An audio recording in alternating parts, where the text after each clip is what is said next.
Good morning, everyone. This is today's class. We will be talking about individuals and culture. This is the way we will close our topic on business culture. And this will be your activity for today's class and next class as well. So, in today's class, I will ask you to focus on individuals, that is, specific people with a name that are part of an organization. As you may know, business management belongs to a group of subjects in the diploma that is called Individuals and Society. Another subject that we teach at El Camino that belongs to this group is history. Whether it's in history or in business management, you are expected to talk both about societies in general, as groups and communities, but also as you're supposed to mention individuals and their relationship to those groups. In fact, there's a whole question in paper 2 of the business management exam that asks you to focus to some extent on individuals and their impact in an organization. So it's very important that we are clear on what influence individuals have on organizations and what the relationship is between organizations and individuals. Individuals in a company are important because they are essential for companies' goals. Sometimes they are the goal themselves. For example, in a family company, the family members that own the company are basically the reason the company is there. So they are essential for the goal. Sometimes companies have objectives for specific, they have objectives for their employees. So the employees are part of the company's objectives. And they play roles as individuals that are key to the company. As leaders are individuals who shape the company. Managers are also individuals who are trusted with responsibilities within the company. And employees have tasks and roles to perform that are done on an individual basis, although teamwork is also important. And individuals are also stakeholders in organizations, regardless of whether it's a small company that has 2 employees. Of course, each employee individually is important, or a company is huge. It's a large company with thousands of employees. The Starbucks CEO Howard Schultz was very important for the company, as you learned in last week's assignment. So another thing that we have to keep in mind is that individuals will have different perspectives. So whenever you read a business management case and a person's name comes up, it's important to think about how that person might have a specific perspective, a way of looking at things. When we read a case, for example, about Howard Schultz as the manager of Starbucks, he, as an individual, has a very specific perspective. He thinks about it as his baby, the company that he dreamed of and that he is making happen. But a barista might have a different perspective of what Starbucks is. For them, Starbucks is the place where they make their money and they can support their own ambitions and their own dreams later on. So individuals' perspectives are important for us to understand when we consider a case, because they can both drive the objectives, but also help us understand the cost of human decisions. So there are three fundamental aspects of a business and its culture that are affected by individuals.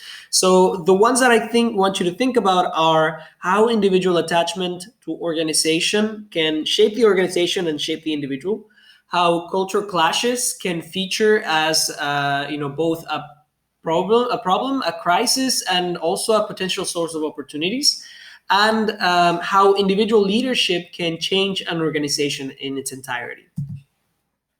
So let's think about what each of these means briefly. Individual attachment means that individuals often become very much a part of the organization. They wear the company's color all the time, and they become they form an emotional relationship with their company.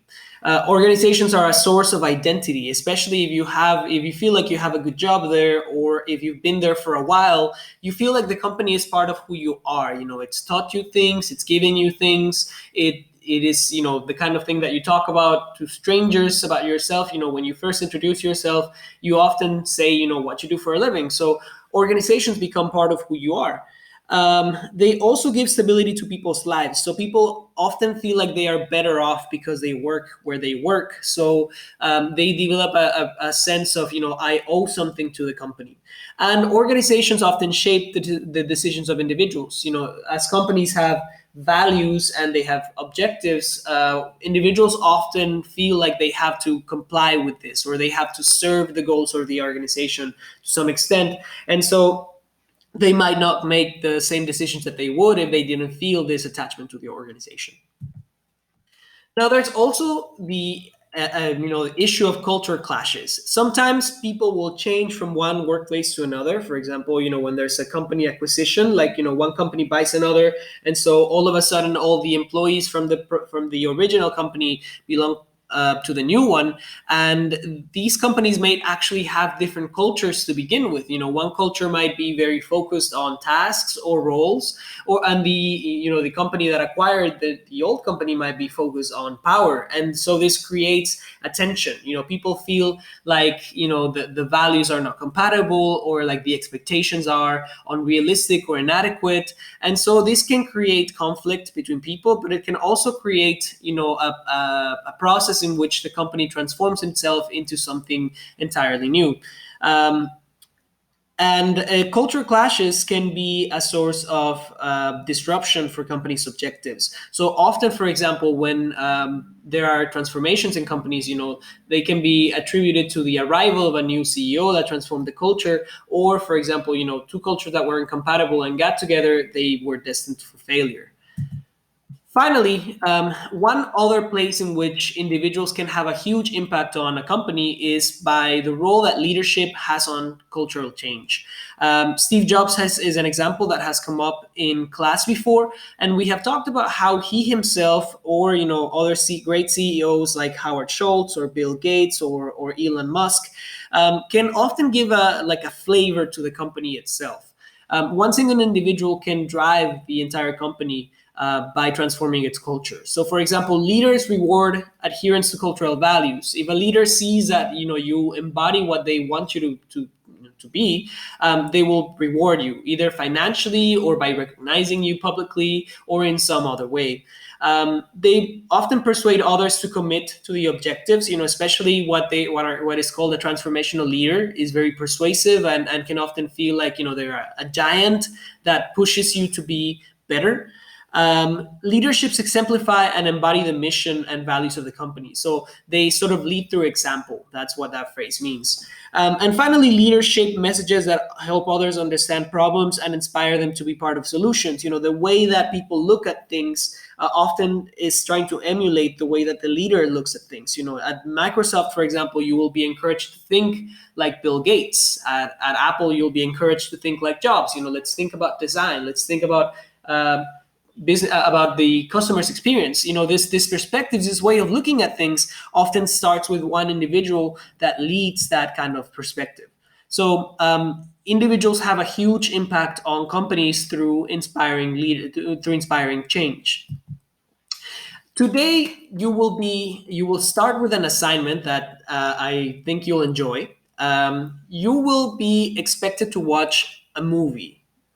During the time that we have for today's class and for the next time, you'll be expected to complete watching the Intern, which is a movie on Netflix about a man who has worked at a company all of his life, then retires, and then one day has to go back to work, not because he needs to, but because he can't bear the idea of not having something to wake up for in the morning. So he decides to go into a company of a very young, very very charismatic leader named Jules, and they basically transform each other's lives, and they transform the company that they both work for. So you will have to watch the Intern, read the instructions that are there on your screen. I will post further instructions and a rubric on Schoology. Good luck.